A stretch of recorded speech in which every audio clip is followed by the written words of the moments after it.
हाँ तो बच्चों, आप सभी क्लास से जुड़ जाइए। पिछले क्लास में हमने करंट चैप्टर स्टार्ट किया था। करंट चैप्टर में हमने विद्युत धारा क्या है, विद्युत धारा की दिशा क्या है, हाँ दिशा के बारे में एक चीज़ बोले थे जो कि अगले क्लास में हम चर्चा कर देंगे। विद्युत धारा के बारे में मैंने बता दिया था। तो विद्युत धारा की दिशा जो होती है, विद्युत धारा की दिशा होती है धन आवेशों की गति की दिशा में होती है और ऋण आवेश की गति की विपरीत दिशा में होती है। ठीक है। और कहता है कि धारा, विद्युत धारा बराबर क्या होता है, तो विद्युत धारा I, विद्युत धारा I बराबर क्या होता है, I बराबर Q/T। अब कैसे होता है, कहता है कि यदि किसी चालक के परिच्छेद क्षेत्रफल में, यदि किसी चालक के परिच्छेद क्षेत्रफल से Q आवेश T सेकेंड तक प्रभावित होता है, यानी Q आवेश T सेकेंड तक प्रभावित होता है, तो उस चालक में जो है कि विद्युत धारा I बराबर क्या होगा, Q/T। यहीं से विद्युत धारा का मात्रक क्या होता है, कूलम पर सेकेंड, कूलम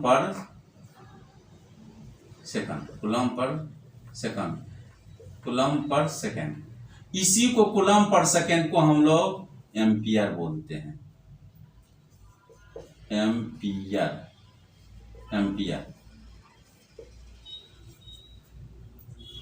तो विद्युत धारा का ऐसा मात्रक क्या हो गया, एम्पियर हो गया।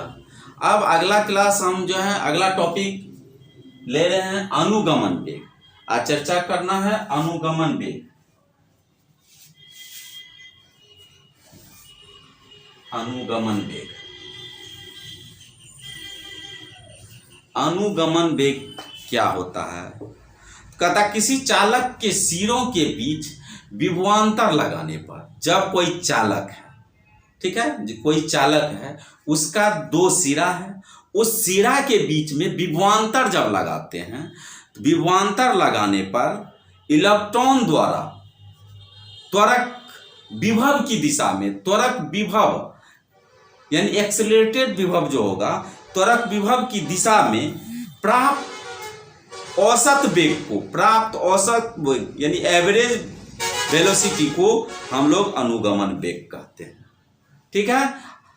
अब कहता है जब चालक के सिरों को, यानी चालक के सिरे को बैटरी से जोड़ देते हैं, जब बैटरी से जोड़ देंगे तो उसमें क्या होगा, विभवांतर स्थापित हो जाएगा। और विभवांतर जब होगा, जहां चालक में विभवांतर पोटेंशियल ड्रॉप हो जाएगा, तो पोटेंशियल ड्रॉप करने के बाद उसमें स्वतः इलेक्ट्रिक फील्ड उत्पन्न हो जाएगा।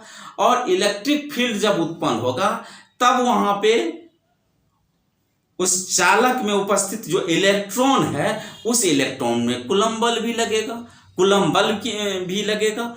तो कहता है यदि तार की लंबाई L हो, तार की लंबाई L हो तथा विभव लंबाई L हो और विभव V हो, विभव बराबर V हो, तब विद्युत क्षेत्र E बराबर क्या होता है, विद्युत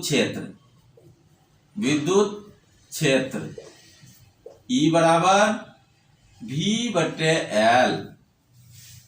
E बराबर क्या हो जाएगा, V/L। अब ये V/L जो है, जब विद्युत क्षेत्र स्थापित हो गया चालक में, अब इस चालक पे क्या होता है, कूलम बल लगता है।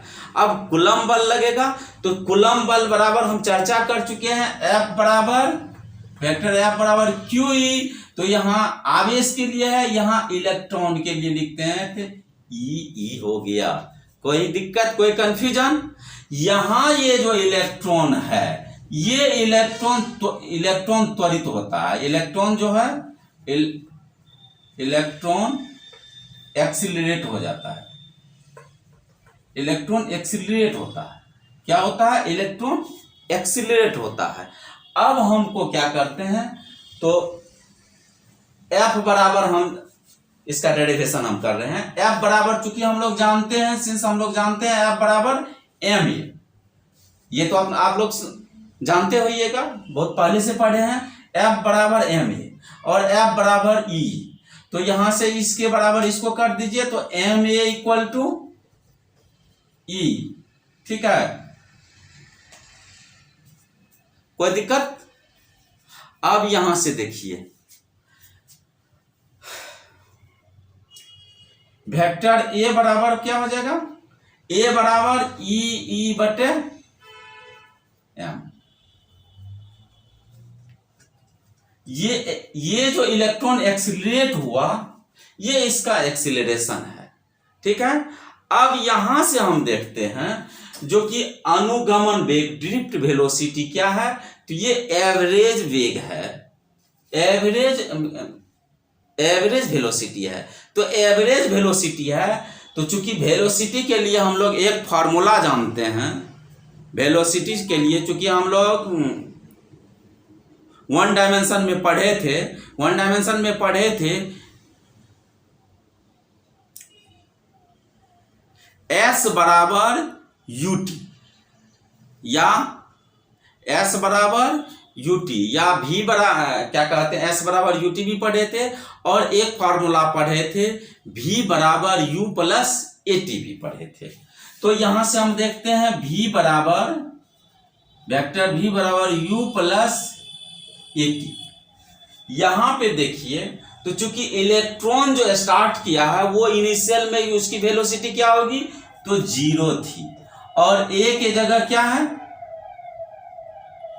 प्लस ई बटे एम, और टी को यहां जो है, ये चूंकि टाउ है, ठीक है, ये टाउ विश्रांति काल है।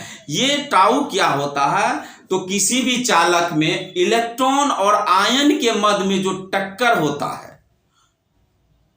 किसी चालक में इलेक्ट्रॉन और आयन के मध्य में जो टक्कर होता है, उसमें अल्प समयांतराल जो होता है, अल्प समयांतराल को ही हम लोग क्या बोलते हैं, रिलैक्सेशन ऑफ टाइम, यानी टाउ इसको बोलते हैं। ठीक है, अब यहां से देखते हैं, तो वेक्टर v बराबर क्या हो जाएगा, यानी ये vd है, ये ड्रिफ्ट वेलोसिटी हम लोग निकाल रहे हैं, vd है, तो vd बराबर क्या हो जाएगा, ई बटे एम टाउ। यही ड्रिफ्ट वेलोसिटी का सूत्र होता है, और इसका हम लोगों को उपयोग करना है। ठीक है, कोई कंफ्यूजन नहीं? ठीक।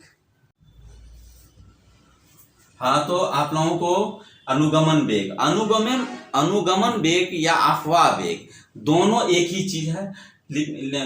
हमने उसका डेरिवेशन कर दिया, vd बराबर क्या होता है, तो vd बराबर ई टाउ बाय एम होता है। अब कहता है किसी अनुगमन वेग क्या है, तो किसी चालक के सिरों के बीच विभवांतर लगाने पर इलेक्ट्रॉनों द्वारा त्वरक विभव की दिशा में प्राप्त औसत वेग को अनुगमन वेग कहते हैं। इसे vd से सूचित किया जाता है। ये लिख लीजिएगा, डेफिनेशन लिखा है नहीं थे। अब अगला चीज जो है गतिशीलता,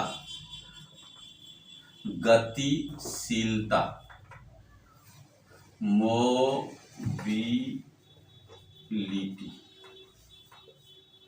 तो गतिशीलता क्या है, कहता है अनुगमन वेग तथा विद्युत क्षेत्र के अनुपात को, अनुगमन वेग एवं विद्युत क्षेत्र के अनुपात को ही हम लोग क्या बोलते हैं, गतिशीलता बोलते हैं।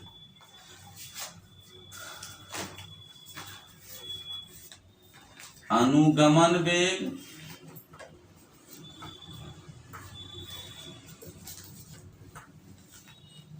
एवं विद्युत क्षेत्र के अनुपात को गतिशीलता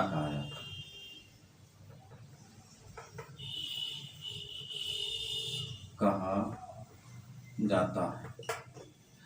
इसे म्यू से सूचित किया जाता है। इसे किस चीज से सूचित किया जाता है, इसे म्यू से सूचित किया जाता है। ठीक है, तो म्यू बराबर क्या हो गया, म्यू बराबर vd बटे ई, और vd बराबर क्या फॉर्मूला आया था, ई टाउ बटे एम बटे ई, तो ई से ई कैंसिल, तो यहाँ क्या हो गया ई टाउ बाय एम, ये म्यू बराबर ये सूत्र हो गया। तो मोबिलिटी का क्या सूत्र होगा, म्यू बराबर वी डी बटे ई, और इसके लिए ये ई टाउ बटे एम हो गया, ये सूत्र है। अब अगला टॉपिक है धारा घनत्व। धारा घनत्व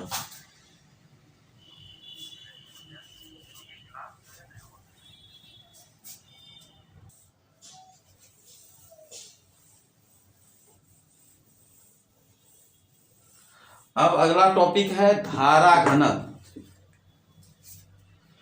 धारा घनत्व, करेंट डेंसिटी, करेंट डेंसिटी। तो धारा घनत्व किसको कहते हैं, कहता प्रति एकांक क्षेत्रफल से, प्रति एकांक क्षेत्रफल से अभिलंबवत गुजरने वाली धारा को, किसी कंडक्टर को के प्रति एकांक क्षेत्रफल से अभिलंबवत यानी लंब के रूप में जो गुजरेगा, लंबवत गुजरने वाली धारा को धारा घनत्व कहते हैं। प्रति एकांक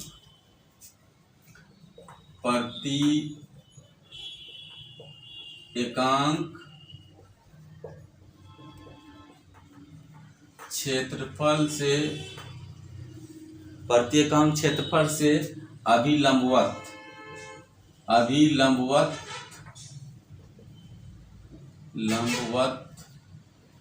गुजरने वाली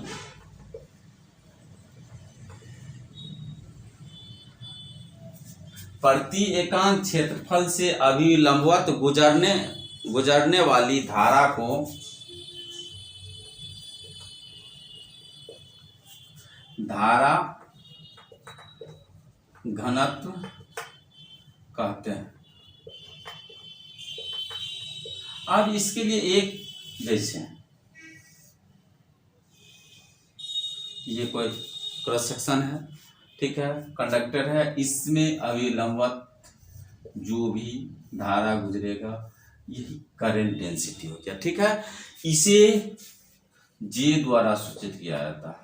इसे ये धारा घनत्व जो है सदिश राशि है, ये भी लिख लीजिएगा। धारा घनत्व क्या है, ये सदिश राशि है।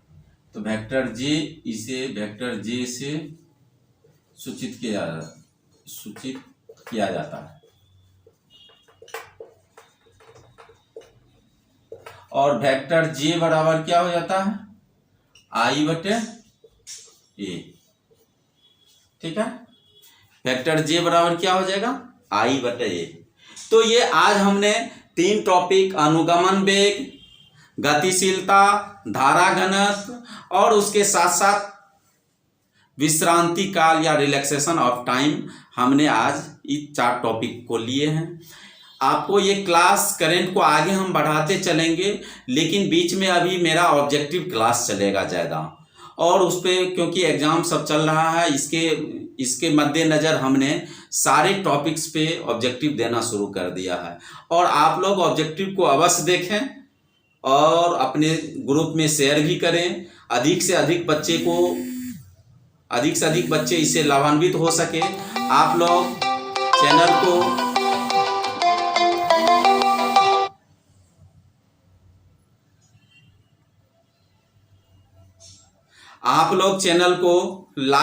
चैनल को सब्सक्राइब अवश्य कीजिए, वीडियो को लाइक कीजिए, इससे हमको मोटिवेट होते हैं और आगे आप लोगों के लिए काम हम कर रहे हैं। ये तो आप लोगों का भी ये फर्ज बनता है जो कि आप लोग इस वीडियो को शेयर कीजिए, अधिक से अधिक लोगों में जाए। थैंक्स।